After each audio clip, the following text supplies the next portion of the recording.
গতকাল রাত্রিবেলায় মামার বাড়ি গেছিলাম, তো সেখানে গিয়ে দেখলাম যে বাবাইয়ের ছোট্ট একটা মানে খাঁচা, ছোট্ট না মোটামুটি বড় আছে, খাঁচাতে ও দুটো বদ্রি পাখি বসেছে। বদ্রি পাখি দেখলেই যেটা মনে পড়ে, আমি যখন খুব ছোট তখন তো আমার কোনো ভাই বোন ছিল না সেই অর্থে, মানে আমি একাই ছিলাম, ফলে আর আমি তখন আদর যত্নে কোনো ত্রুটি হয়নি। তো আমি ছোটোবেলা দেখেছি আমার দাদুর বিরাট খাঁচা ছিল আর প্রচুর বদ্রি পাখি সেখানে রাখতো এবং প্রচুর তার পরিচর্যা, ওষুধপত্র, সমস্ত টাইম তাদের খাওয়ানো, এই সমস্ত দাদান করতো। তারপর সেগুলো চলে গেছিলো। এখন আবার এই বাবাইয়ের জন্য দুটো পাখি আনা হয়েছে, ও এগুলোকে পোষে।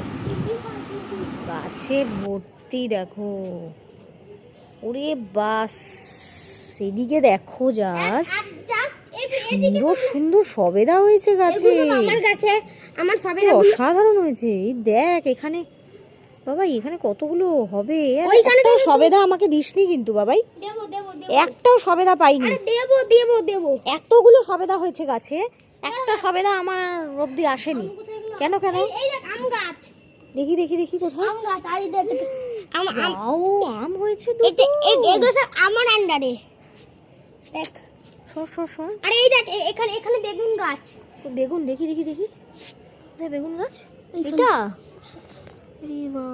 বেগুনগুলো কোথায় গেল? কোথায় বেগুন গাছ? বৃষ্টিতে মনে হচ্ছে পড়ে গেছে নাকি বেগুনগুলো? এক সেকেন্ড দাঁড়া। এটা কি বাবাই? সেই গেল বেগুনগুলো। এইখানে মনে হয়। যাই হোক, বেগুন তো হয়নি দেখা যাচ্ছে। সবই হয়েছিল, দিদা বললো হয়েছিল কিন্তু বৃষ্টিতে পড়ে গেছে। লঙ্কা গাছ আছে বলে, লঙ্কা গাছ, লঙ্কা গাছ তো আমি চিনি না, আমার আন্ডারে আছে। তুই সব জানি গুলো এত পরিচর্যা দরকার হয় গাছের রে।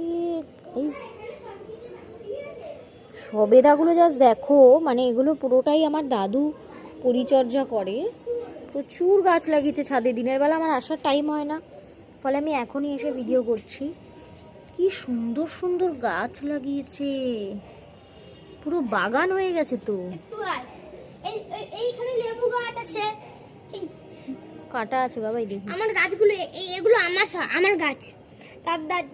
আমার বলে কিছু হয় না, এইটা আমার আন্ডারে, আমার মাত বলো।